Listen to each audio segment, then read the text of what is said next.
Caríssimo Dr. Idelmar, presidente da mesa, excelentíssimo senhor ministro Luiz Fux, homenageado no 16º Congresso da ABT, em nome de quem cumprimento os demais membros da mesa, caríssimos congressistas. Os congressos da ABT tradicionalmente elegem um tema central em torno do qual gravitam todos os demais temas que serão desenvolvidos durante o evento. Recentemente tratamos de segurança jurídica, competência tributária, e neste 16º Congresso, o tema central escolhido foi jurisdição tributária. Tradicionalmente também escolhemos um professor homenageado que tenha dado notória contribuição para o direito tributário, pátrio, e que tenha afinidade com o tema central do Congresso. Escolhido o tema jurisdição tributária, o homenageado foi facilmente identificado, o ministro Luiz Fux, que por uma feliz coincidência lançou recentemente um livro, Jurisdição Constitucional. Ora, ao falarmos em jurisdição tributária, estamos falando de jurisdição constitucional tributária, isto é, as implicações de todas as ações constitucionais, ações diretas, ABPF, mandado de segurança, ação civil pública, o controle difuso por meio dos recursos extraordinários, bem como as questões atinentes à repercussão geral, efeitos prospectivos, súmula vinculante, etc., no direito tributário. E foi sobre isso que nos debruçamos nos últimos 3 dias.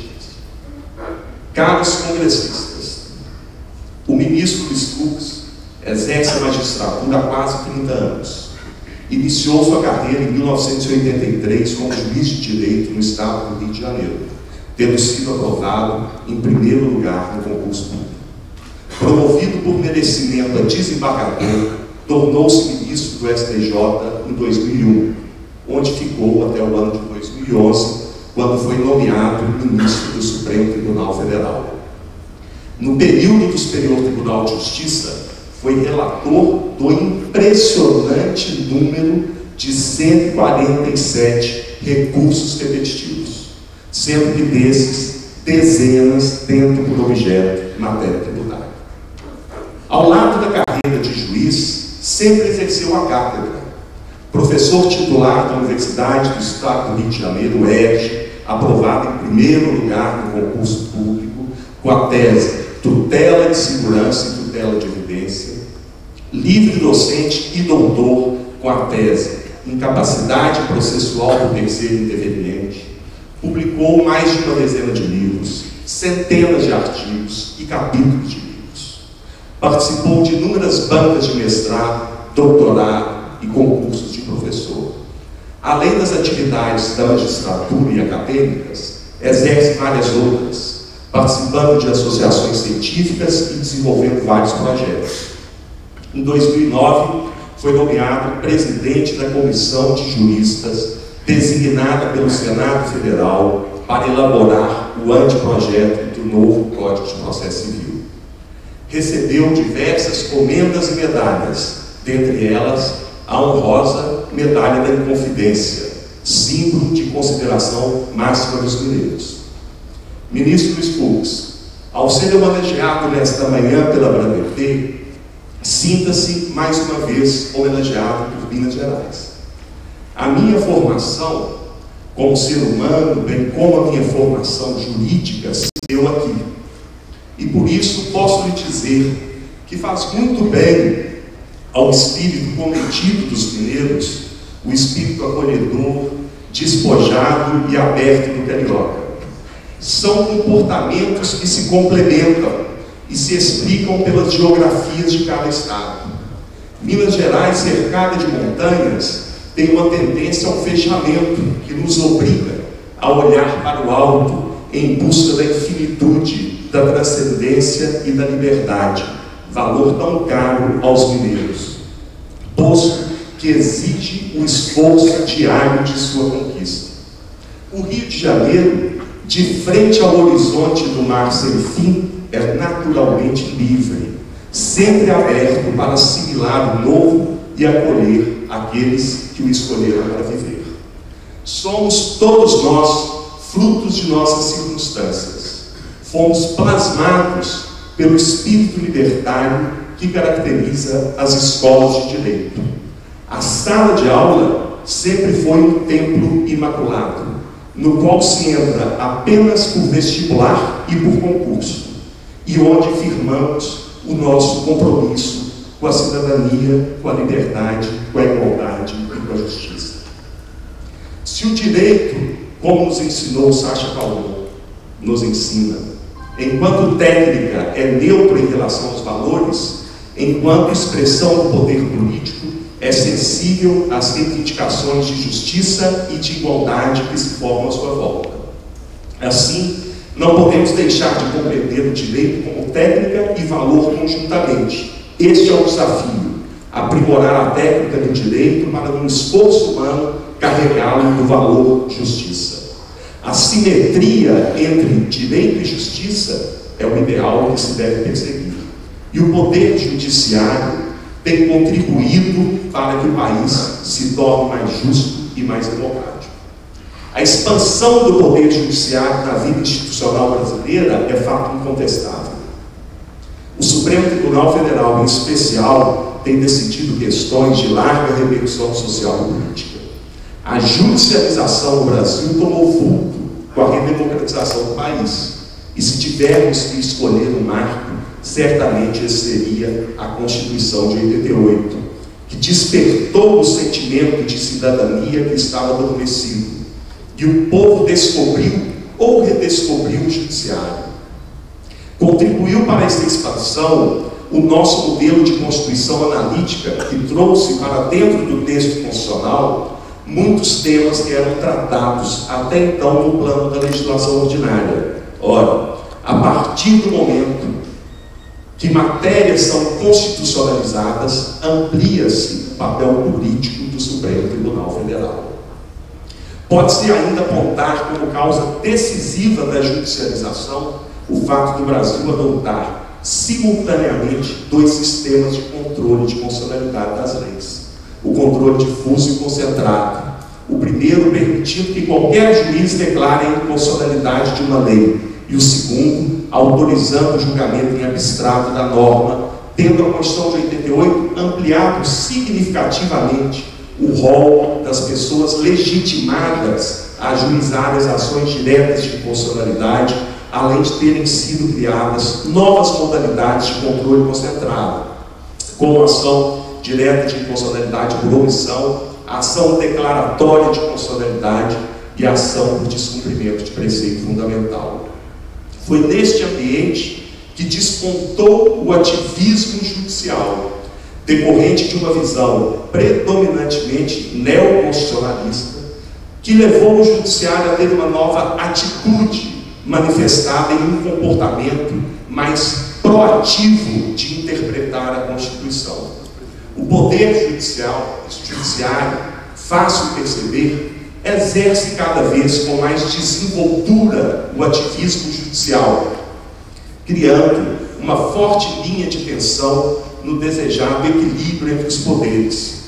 Uma das razões deste embate entre os poderes está no fato de que são produzidas tantas normas inconstitucionais no país que o judiciário é constantemente convocado a afastá-las do ordenamento jurídico, gerando nos jurisdicionados a sensação de instabilidade das regras jurídicas. Além disso, as decisões judiciais têm produzido eficácia muito além das partes envolvidas no processo, em razão dos efeitos vinculantes de seu julgado, tanto no controle difuso quanto no concentrado. Com isso, as decisões dos tribunais superiores passam a ter aplicação generalizada, que até pouco tempo era a generalização, atributo exclusivo da norma emanada do Poder Legislativo. Mais grave, as decisões judiciais com efeito amplíssimo não têm se mantido estáveis em razão das mudanças jurisprudenciais. Os tribunais superiores que julgam matéria tributária têm revisto sua própria jurisprudência com uma frequência incomum. O sistema tributário nacional, contemplado na Constituição, tem a função primordial de impor limites ao poder estatal. Todos os princípios de índole tributária são, de um lado, garantias do cidadão contribuinte, do outro, limites ao poder de tributar. De sua vez, os princípios constitucionais tributários são normas que, na classificação de José Afonso da Silva, seriam de eficácia plena ou bastante em si, ou seja, são de aplicação direta, dispensando regulamentação infraconstitucional e, portanto, não abrem espaço para o ativismo judicial. Mas é inegável que exerce claramente o ativismo judicial quando se atribui efeitos prospectivos às suas decisões. Recentemente, o Supremo declarou a inconstitucionalidade dos artigos 45 e 46 da Lei 8.212 de 91, que estabelecia um prazo decadencial de 10 anos para a cobrança das contribuições previdenciárias, a despeito do artigo 146 da Constituição, que exige lei complementar para versar sobre decadência e prescrição tributárias. Entretanto, apesar da manifesta inconstitucionalidade do dispositivo, o Supremo conferiu efeitos prospectivos à decisão, impedindo que os contribuintes pleiteassem a restituição de tributos pagos quando já operada a decadência, salvo para as ações ajuizadas antes do julgamento. Se o judiciário pode, dentro de um ambiente de ativismo judicial, modular os efeitos das suas decisões, tratando-se de matéria tributária, essa modulação seria legítima somente nas hipóteses em que o efeito ex nunc da decisão fosse para proteger o contribuinte e não para beneficiar a fazenda pública, legitimando as chamadas inconstitucionalidades úteis, quais sejam normas que desde a sua origem todos sabem ser inconstitucionais, mas que produzem efeitos até que haja pronunciamento do judiciário. Inconstitucionalidade útil porque, enquanto foi eficaz, teve a sua utilidade arrecadatória. Em tempos de ativismo judicial, no qual o Poder Judiciário invalida as ações de outros poderes, bem como efetivamente exerce o papel de legislador positivo, devemos ampliar o raio de ação dos princípios que visam garantir segurança jurídica à coletividade. Este é um dos grandes desafios que deverão ser enfrentados pelo Supremo Tribunal Federal. Mas em matéria tributária há muitos outros. Ministro, o senhor ainda estava nos bancos do Colégio Hélio Alonso e já se discutia no Brasil o conceito de receita, que o senhor vai ter a oportunidade de julgar como ministro do Supremo Tribunal Federal. Desde 1970 se discute o conceito jurídico de receita. O Brasil é o único país no mundo que elege receita como fato gerador de um tributo, ou seja, identifica na pura receita uma capacidade contributiva. Este é um problema brasileiro. Começamos tributando a receita. Hoje, tributamos o que não é receita. As receitas inadimplidas ou frustradas. Hoje, a título de tributar a receita, tributamos a despesa. Os reembolsos de despesa são tributados. Esta questão está no Supremo com uma súmula para ser editada que decorreu no julgamento da Lei 9.718, ou seja, são questões que perduram. O Supremo terá a oportunidade, ministro, queira Deus que com a sua presença lá, decidir os efeitos da ação rescisória em matéria tributária. Esta é uma das grandes questões a serem enfrentadas pelo Supremo. Todos sabemos que a Procuradoria da Fazenda Nacional foi colhida de surpresa quando, no julgamento da contribuição social sobre o lucro, em que os tribunais regionais declararam a inconstitucionalidade da contribuição, os procuradores aviaram recursos extraordinários que não foram conhecidos porque não estavam instruídos com a decisão do pleno que embasou as decisões das turmas. Centenas e centenas de decisões transitaram em julgado, até que a Procuradoria começou a aviar o recurso, instruindo-os com as decisões plenárias. E o Supremo Tribunal Federal teve a oportunidade de declarar a constitucionalidade da contribuição social sobre o lucro, ao contrário do que vinha fazendo os tribunais regionais federais. Para cada recurso extraordinário trancado, uma ação decisória foi ajuizada. Essas ações decisórias foram julgadas procedentes pelo Superior Tribunal de Justiça. Julgadas procedentes, mas quais os seus efeitos? Pode-se cobrar multa de um contribuinte que cumpriu uma decisão transitada em julgado? Esta é uma decisão importantíssima que o Supremo irá enfrentar. O Supremo terá que enfrentar a questão da substituição tributária para frente, a presunção absoluta da substituição tributária. Num primeiro momento, o Supremo, em cautelar, negou essa presunção absoluta, depois admitiu essa presunção absoluta. Hoje, há duas ações diretas de inconstitucionalidade referente à lei de Pernambuco e lei do Paraná, em que não é autoriza a presunção absoluta, é no sentido de que obrigatoriamente deve ter presunção absoluta, porque o que se questiona são leis estaduais que admitem a devolução daquilo que se pagou a mais. É, como a professora Isabel gosta de dizer, essa presunção absoluta nos lembra um filme do Tom Cruise, que é Minority Report, que havia uma presunção absoluta de que aquela pessoa iria cometer um crime e era preso antes, né? E a grande questão, por fim, é a aplicação equivocada dos precedentes, porque a partir do momento em que temos súmula vinculante, repercussão geral, recursos repetitivos, a possibilidade da aplicação equivocada dos precedentes para casos que não são iguais àqueles é uma questão muito difícil que será enfrentada pelo Supremo. Ministro Fux, alguém já disse, provavelmente um ministro do Supremo, que o ministro do Supremo tem prerrogativa de errar por último. E esta frase revela a enorme responsabilidade que recai sobre os ombros daqueles 11 julgadores. Recentemente, o senhor nos deu uma inequívoca demonstração da sua vocação de juiz humano, comprometido em fazer justiça, ao dizer de viva voz que estava mudando o seu voto em razão do voto do ministro revisor. Revelou ali o quanto é difícil a busca pela justiça, a busca pela verdade real, cuja existência Carlos Drummond de Andrade, num belíssimo poema, questiona. Há a verdade do contribuinte, há a verdade do procurador da fazenda, mas o juiz tem que dizer a verdade.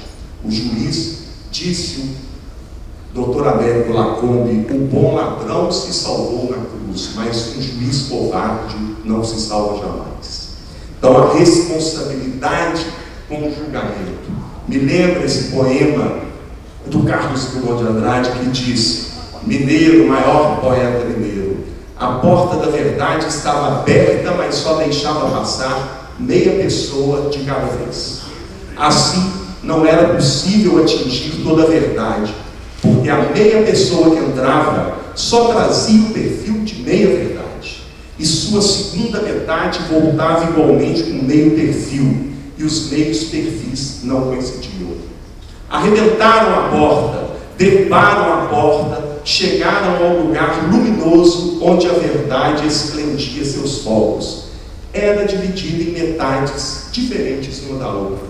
Chegou-se a discutir qual a metade mais bela. Nenhuma das duas era totalmente bela e carecia optar. Cada um optou conforme seu capricho, sua ilusão, sua miopia. Ministro Fux, que a sua visão continue iluminada. O Supremo Tribunal Federal, o direito tributário e o Brasil contam com a sua inteligência, competência e dedicação. Receba da Bradetê esta homenagem sincera.